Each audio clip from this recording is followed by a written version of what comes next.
આજે અમે અમારી અંકલેશ્વર ઇન્ડિયા ગઠબંધનની ઓફિસે હાજર છે ત્યારે ભરૂચ શહેરમાંથી યુવાનોએ આવીને અમને એવી ફરિયાદ કરી છે કે ભરૂચ શહેરમાં ખુલ્લેઆમ ઇંગ્લિશ દારૂ ડી ક્વોલિટીનું અને દેશી દારૂ ઇન્જેક્શનો નાખીને કેમિકલ વાળું દેશી દારૂ ખુલ્લેઆમ વેચાય છે અને આ દારૂ વેચવા માટે પોલીસ એમને મદદ કરે છે. પોલીસ જ એમને કહે છે કે તમારે દારૂ વેચવાનું અને પોલીસ દ્વારા જે હપ્તા ઉઘરાવવામાં આવે છે એના 35 જેટલા વિડીયો ફૂટેજ અમને આપી ગયા છે.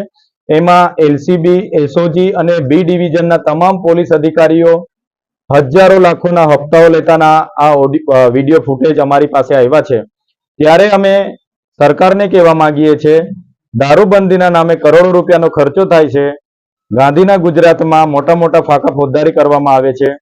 તો આ પોલીસની રહેમ નજર હેઠળ આટલી બધી હપ્તાખોરીથી આ જે દારૂના ધંધા ભરૂચ જિલ્લામાં ચાલે છે એના હપ્તા મને લાગે છે કે ઉચ્ચ સ્તરીય પોલીસ અધિકારીઓને તો જતા જ હશે, પણ ભાજપના કમલમ સુધી જતા હશે એવું મને લાગી રહ્યું છે. તો જ આટલા મોટા પ્રમાણમાં ઇંગ્લિશ દારૂ અને દેશી દારૂના ખુલ્લેઆમ ઠેકાઓ ચાલે.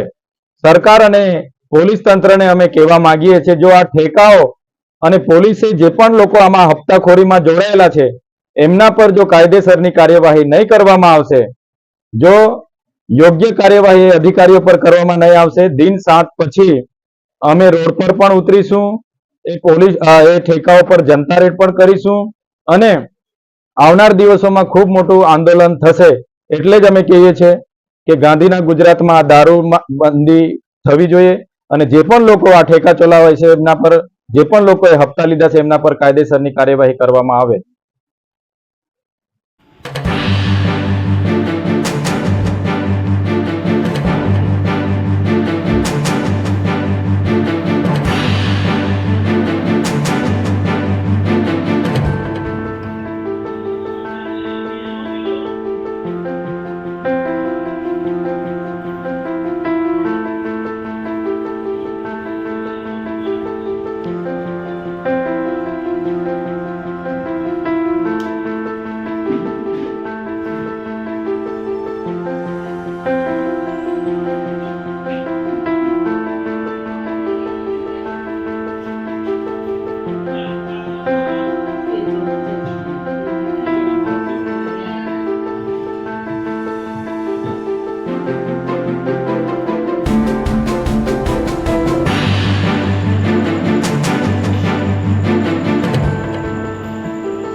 Thank you.